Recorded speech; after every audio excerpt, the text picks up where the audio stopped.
রূপকথার মতো সুন্দর একটি গ্রাম। সেই গ্রামে তুলি নামে একটি ছোট্ট মেয়ে বাস করত। তার বাবা মা কেউ ছিল না। তার একটি ছোট ভাই ছিল এবং দাদি ছিল।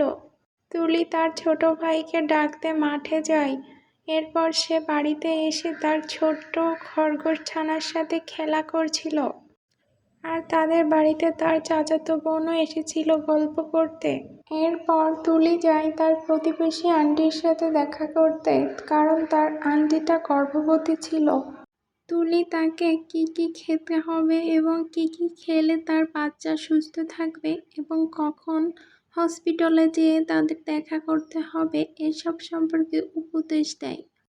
এরপর তুলি ওই আন্টির মেয়েকে নিয়ে স্কুলে যাওয়ার উদ্দেশ্যে রওনা হয় একটা ভ্যানে করে। আর তখন তাদের বড় মোরগটাও তাদের ভ্যানের উপর উঠে তাদের সাথে যেতে চায়। তুলির বান্ধবীটার নাম ছিল মিনা। তুলি আর মিনা একত্রে স্কুলে যায়, কিন্তু তুলির স্কুলে আসতে দেরি হয়ে যাওয়ায় মিস তাকে শাস্তি হিসেবে বেঞ্চে বসতে দেয় না, বরং তাকে ফ্লোরেই বসিয়ে দেয়। তুলি ফ্লোরে বসে কাঁদতে কাঁদতে পড়ালেখা করে। সে অনেক কষ্ট পায়, কিন্তু একটু পরেই মিস আবার তাকে ডেকে নিয়ে তুলির বার্থডে সেলিব্রেট করে। আজকে মূলত তুলির জন্মদিন ছিল, যেটা তার মনে ছিল না, কিন্তু মিস ঠিকই মনে রেখেছিল। তারা বড় একটি কেক কেটে তুলির বার্থডে সেলিব্রেট করে। এতে তুলিও অনেক খুশি হয়ে যায়। সে হাততালি দিতে থাকে। এরপর তুলিদের স্কুলে স্বাধীনতা দিবস উদযাপন করা হয়। সেখানে তুলি একটা গান গায়। আমার ভাইয়ের রক্তে রাঙানো 21শে ফেব্রুয়ারি, আমি কি ভুলিতে পারি। গান গেয়ে তুলি অনেক খুশি হয় এবং তার বন্ধু বান্ধবেরা হাতে তালি দিতে থাকে। কিন্তু তুলির ভাই স্কুল থেকে ফেরার সময় রাস্তায় একটি বাঘ তাকে আক্রমণ করে। এটা দেখে সে অনেক ভয় পেয়ে যায় এবং রাস্তার মধ্যেই অজ্ঞান হয়ে পড়ে যায়। এটা তুলির একটা ক্লাসমেট তাকে এসে দেয় এবং তুলি অত্যন্ত ঘাবড়ে যায়। সে তাড়াতাড়ি তাদের বাড়িতে যায় এবং গিয়ে দেখে তার দাদিমা এবং প্রতিবেশীরা তার ভাইকে ঘিরে বসে আছে। তুলি কাঁদতে থাকে। সে বলে, দাদিমা দাদিমা, আমার ভাইয়ের এখন কি হবে? আমার ভাইকে কি আমরা বাঁচাতে পারবো?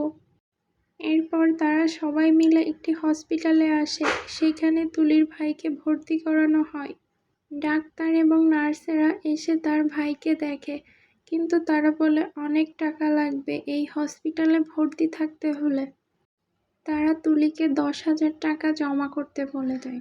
এরপর তুলি তাদের চাচার কাছে টাকার জন্য যায়, কিন্তু তার চাচা তাকে বলে দেয় সে কোনো টাকা দিতে পারবে না এবং আরও অনেক কথা বলে তাকে অপমান করে।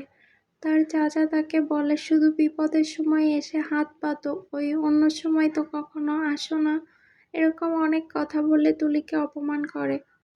এরপর তুলি আর তার দাদি মন খারাপ করে একটা গাছের নিচে বসে থাকে। তার দাদি তাকে বলে, মন খারাপ করো না তুলি, টাকার ব্যবস্থা ঠিকই হয়ে যাবে। তুমি এত চিন্তা করো না, ভেঙে পড়ো না। কিন্তু তুলি মন খারাপ করে বলে, কিভাবে 10,000 টাকা জোগাড় করবো দাদিমা? এটা তো অনেক টাকার ব্যাপার। কোথায় পাবো এত টাকা? ভাইকে কি করে সুস্থ করব?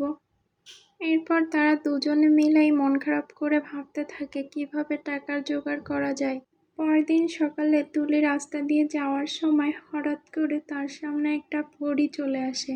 এটা দেখে তুলি তো সাথে সাথে ভয়ে অজ্ঞান হয়ে যায়।